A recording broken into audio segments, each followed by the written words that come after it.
तो चलिए शुरू करते हैं।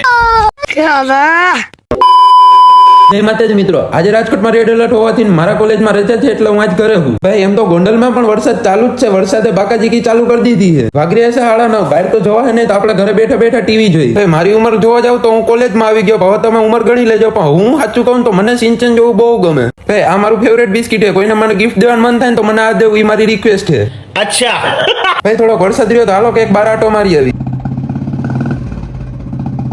લઈ લીધો આપણા માટે સામાન. નવી ઇટ્સ ટાઈમ ટુ ખસકાવાનું ઘરે. ઘરે કોઈ પણ રસોડામાં ગયો તો મમ્મીએ બનાવ્યા ભજીયા. આપણે ભાઈ વરસાદ હોય ને એટલે ભજીયા મમ્મી બનાવી જ દઈ. ભાગી રહ્યા હતા બહાર ને મને લઈ ગઈ ભૂખ તો મેં થોડો કરી લીધો નાસ્તો. ભાગી રહ્યા છે એક ને વરસાદે કરી લીધી પાછી બાકાજીકી ચાલુ. હવે વરસાદ તો રહે નહીં તો આપણે થોડીક વાર સુઈ જાય. વરસાદ હતો ને કાળો ઘણો પડ્યો તો બહાર. વરસાદના કારણે મસ્ત બુલેટ ધોવાઈ ગયો ને એટલું ચમકે કે વાત જ જવા દો. વાગી રહ્યા હતા 5 ને થોડોક વરસાદ તો ચાલુ જ છે, પણ મને ચા પીવાનું મન થયું એટલે હું જાઉં દૂધ લેવા. ઘરે આવીને આપણે પી લીધો ચા અને નાસ્તો કરી લીધો મસ્ત. અંજે 6 વાગે નીકળી ગયા અમે ત્રણેય બહાર, કારણ કે રહી ગયો તો વરસાદ ને અમને થયું બહાર રખડવાનું મન. વરસાદની સીઝન હોય ને એટલે મેગી ખાવાનું બહુ જ મન થાય. અમે ત્રણેય દોસ્તારની દુકાને આવ્યા હતા અને કરી લીધી મેગી ઓર્ડર. અમે ત્રણેય આવ્યા હતા મોલમાં. આ ભાઈનું છે ને જીદે કે મને આ દડો લઈ દે. ફાઇનલી સુખનો સુરત ડૂબી ગયો ને આપણું ધોરું પેન્ટ બગડી ગયું. હાલો ભાઈ આજના વિડીયો માટે આટલું. તમને મારો વિડીયો ગમતો ને તમારી રિક્વેસ્ટ મને ફોલો કરી લેજો.